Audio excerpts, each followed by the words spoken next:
Question, ఎందుకంటే ఈయన ట్విట్టర్లో హరీష్ రావు గారు ఒకటి పెట్టారు.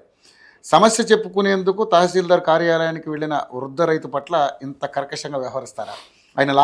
ఆయన్ని పోలీసులు ఈడ్చుకెళ్ళారు. ఒకటి ఇదేనా మీరు చెబుతున్న ప్రజాపాలన?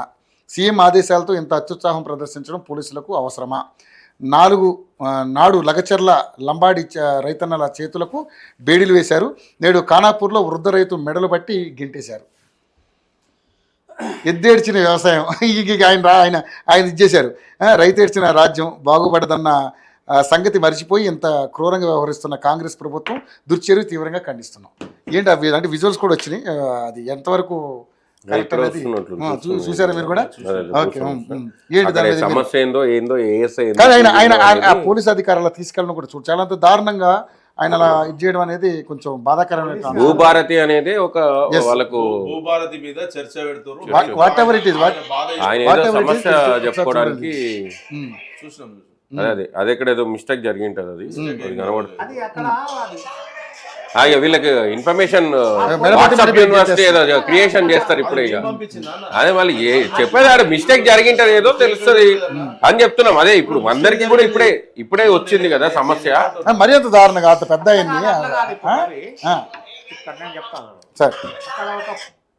ప్రజాప్రతినిధిని గెలిస్తే తప్పు, అక్కడ పోలీసుని బద్మాష్ లెక్కలాడా.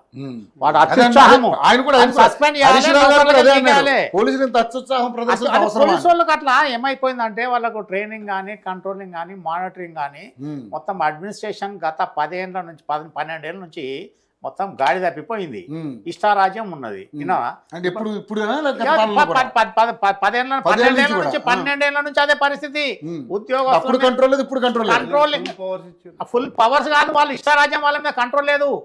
మంచిగా 33 జిల్లాలు చేసినా ఎలుగబెట్టింది ఏం లేదు. విన్నావా?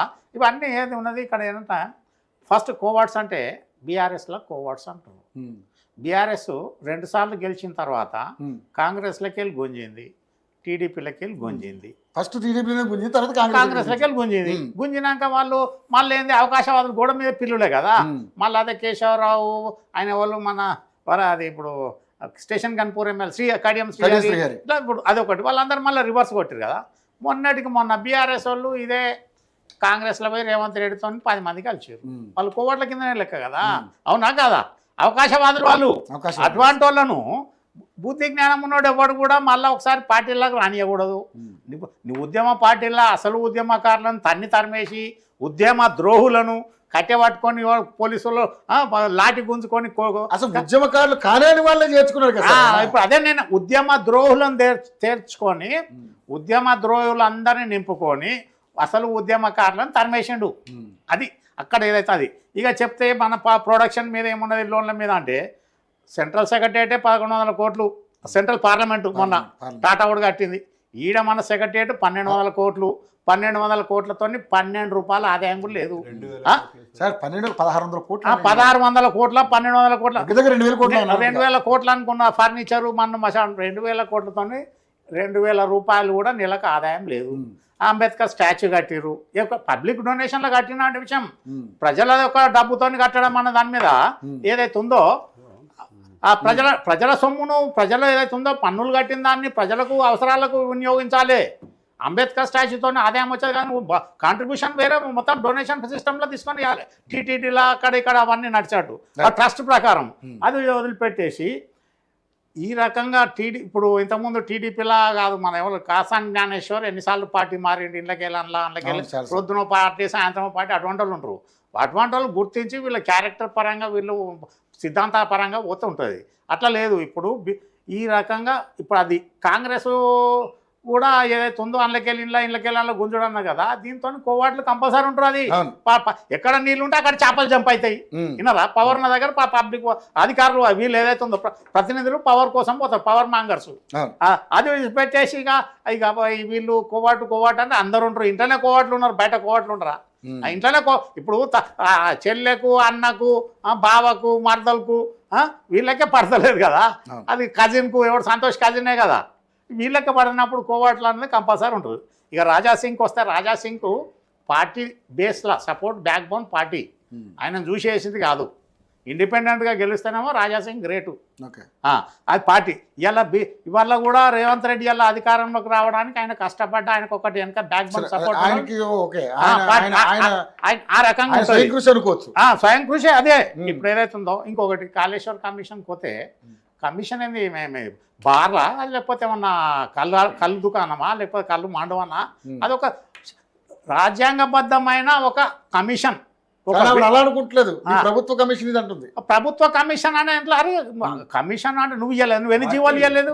పార్టీ నేను అడుగుతా, పార్టీ కమిషన్ అన్నదానికి నువ్వు చింతమాడకలా ప్రతి కుటుంబానికి 10 లక్షలు ఇచ్చినప్పుడు రాష్ట్రం మొత్తం ఇవ్వాలి కదా. ఇచ్చిన నియోజకవర్గానికి నీ సొంత ఊరికి ఇచ్చినావు, మిగతా అందరికి ఇవ్వాలి కదా. పబ్లిక్ సొమ్మే వాళ్ళది. అది తప్పు పట్టడము. ఏ కమిషన్ అయినా దర్జాగా అవ్వాలి, చెప్పాలి, రావాలి, ఉన్న వాస్తవాలు ఏందన్న దానికి. ఇవాళ నిన్న చాలా మందికి ఇంజనీర్లకు ఇవాళ పేపర్లు వచ్చింది చూడు, ఎంతమందికి కొందరి మీద క్రిమినల్ యాక్షన్స్, కొందరి మీద డిసిప్లినరీ యాక్షన్స్, సస్పెండ్ అయిన వాళ్ళ మీద కేసులు చేయమని. అట్లా ఇప్పుడు ఏదైతే ఉందో ఇంకొకటి మెయిన్ ఇష్యూ ఇక్కడ, నెక్స్ట్ ఎలక్షన్లా బీఆర్ఎస్ అనుకున్నంత సీన్ ఉండదు. వీళ్ళు ఏంటంటే బీజేపీని దెబ్బ కొట్టడానికి ఈ కోవట్ లెక్కలు, ఇవన్నీ లెటర్లు, లేఖలు, వీకలు, బీజేపీ మీద వస్తున్న ఆదరణ పడగొట్టడం కోసం 100% డ్యామేజింగ్ కోసం వాళ్ళు డ్యామేజింగ్ ప్లాన్ వేసుకున్నారు. ఎందుకంటే బీజేపీ రేపు అప్పర్ కాంగ్రెస్ పార్టీ కూడా ఇంకా అధికారం రాదని డిసైడ్ అయిపోయారు. రేపు రాసి పెట్టుకోవాలి డే టు టైం. రేపు 3 పార్టీల మీద నడుస్తుంది. ఏదైతుందో అందరు అలియన్స్ తప్ప సపరేట్ అన్న దాని మీద రాదు.